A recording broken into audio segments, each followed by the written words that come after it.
ಸ್ವಾಮಿ ಹುಟ್ಟಿದ ದಿನ ಅಂತ ಹೇಳ್ತಾರೆ. ಆಂಜನೇಯ ಸ್ವಾಮಿ ಹನುಮ ಜಯಂತಿ ಮಹೋತ್ಸವ, ಕೃಷ್ಣ ಜಯಂತಿಯಾಗ ಆಂಜನೇಯಗೂ ಹನುಮ ಜಯಂತಿ ಅಂತ ಆಚರಣೆ ಮಾಡ್ತೀವಿ. ಇದು ರಥ ಅಮಾವಾಸ್ಯೆ ಬಂದ ಅವ್ನು ಹುಟ್ಟಿದ ದಿನ.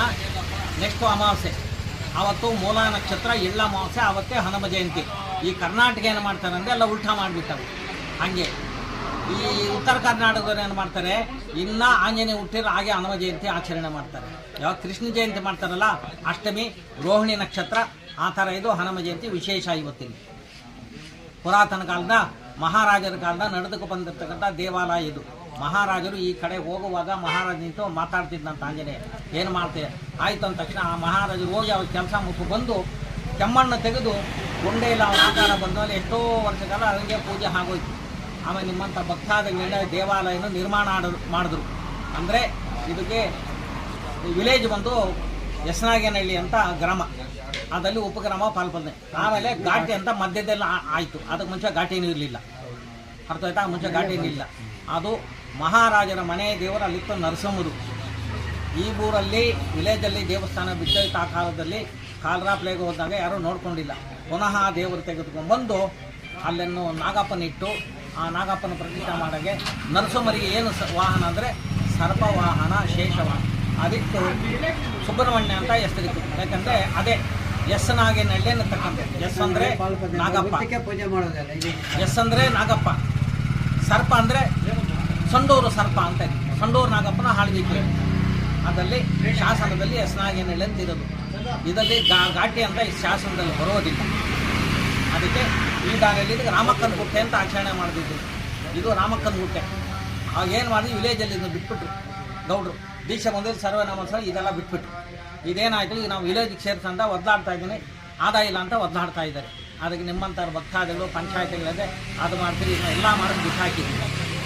ನಿಮ್ಮಂಥವ್ರು ಹೆಲ್ಪ್ ಮಾಡಿದ್ರೆ ಈ ಗೋಪುರವನ್ನು ಕಡಿಸೋದು, ಮುಂದೆ ಒಂದು ಬ್ರಹ್ಮೋತ್ಸವ ಮಾಡಬೇಕು ಅಂತ ಅಷ್ಟೇ. ಪಕ್ಕದಲ್ಲಿ ಒಂದು ಸಮುದಾಯ ಭವನ ಕಟ್ಟಕ್ಕೆ ಏರ್ಪಾಡು ಮಾಡ್ತಾ ಇದ್ದೀನಿ.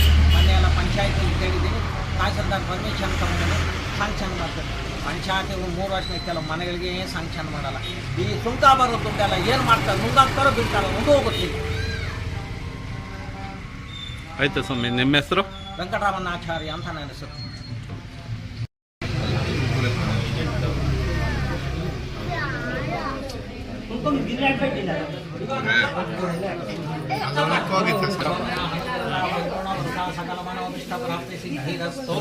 నువ్వు సపోర్ట్ చేస్తే రామనవమికి బ్రహ్మోత్సవం, మీరు సపోర్ట్ చేయాల కాదు మా ఏం చేసేది. నువ్వు బ్యానర్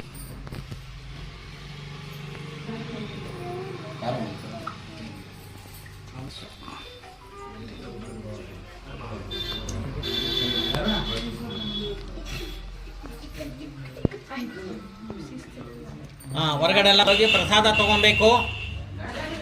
ಸೀತಾರ ಶಪ್ ಅಂದ್ರಿಗೆ ಪ್ರಸಾದ 3 ಉಂಟಾವು.